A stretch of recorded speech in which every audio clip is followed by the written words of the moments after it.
मंडळी, संत समुदायात देखील एवढं विष पेरलं गेलंय हे एका वाक्यानं परवा दिसून आलं।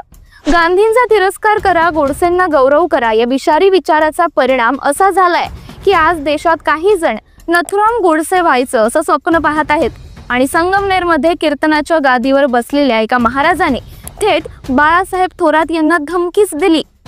आम्हाला नथुराम गोडसे व्हावं लागेल।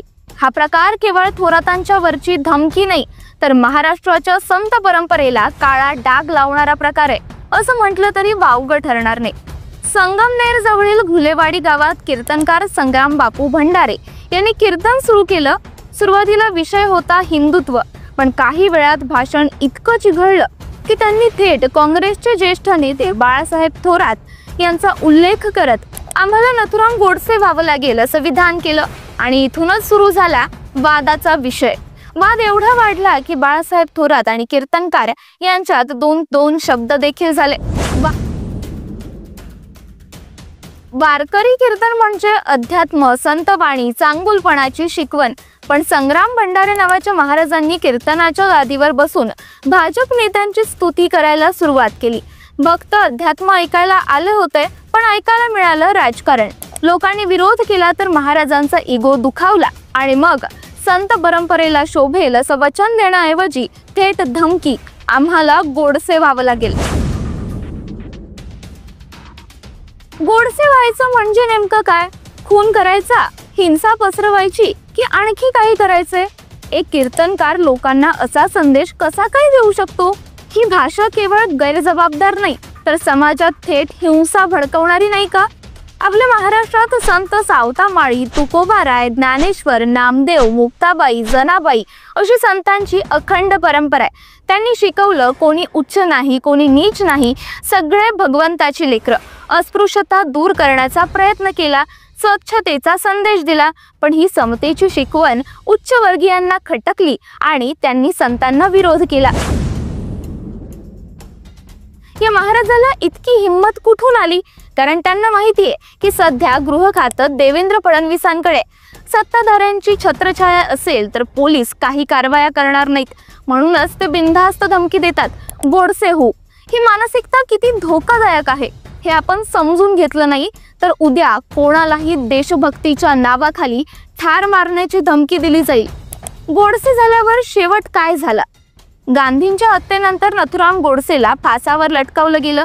नरेंद्र दाभोळकरांची हत्या करणारे आरोपी जेलमध्ये आहेत। हिंसेचा मार्ग निवडणाऱ्याचा शेवट कायम तुरुंगात किंवा मृत्यूतच होतो।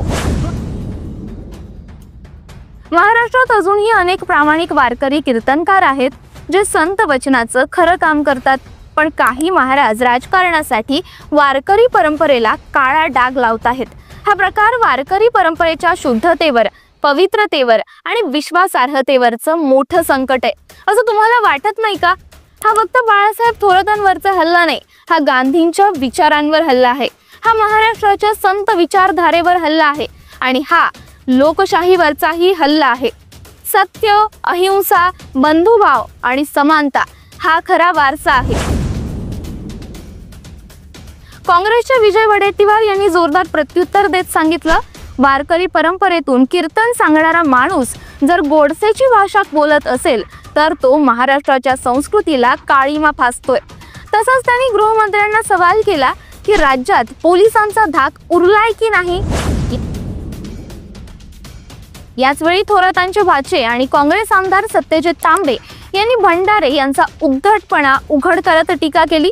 त्यांनी म्हटलं, थोरात साहेबांवर टीका करताना विरोधक ही नेहमी जपून बोलतात, पण इथं कीर्तनकाराच्या तोंडून गोडसेचं नाव घेऊन धमकी दिली जाते। हा संगमनेरला बदनाम करण्याचा डाव आहे। वाद इथंच थांबत नाही। नाशिकचे प्राध्यापक अमर ठोंबरे यांनी थेट विचारलं, कीर्तनाचा उद्देश समाज प्रबोधनाचा आहे, मग तिथं हिंदू मुस्लिम वाद, काँग्रेस विरोध, गोडसेंचं महिमा गान कशाला? हे कीर्तन आहे की राजकीय सभा? या प्रकरणातून 3 मोठे राजकीय डाव स्पष्ट दिसतात। काँग्रेसला डिफेन्सिव्ह मोड मध्ये नेण्याचा भाजप शिंदे गटाचा प्रयत्न, वारकरी संप्रदायाला राजकीय गोटात ओढण्याचा डाव, थोरातांच्या सौम्य पण प्रभावी राजकारणावर थेट हल्ला। तर मंडळी, संग्राम भंडारे यांची जीभ खरंच घसरली होती का की ती पूर्वनियोजित राजकीय चाल होती? वारकरी संप्रदाय खरंच राजकारणात खेचला जातोय का? तुम्हाला काय वाटतं? हा वाद फक्त शब्दांचा आहे का निवडणुकीच्या राजकारणाचा भाग?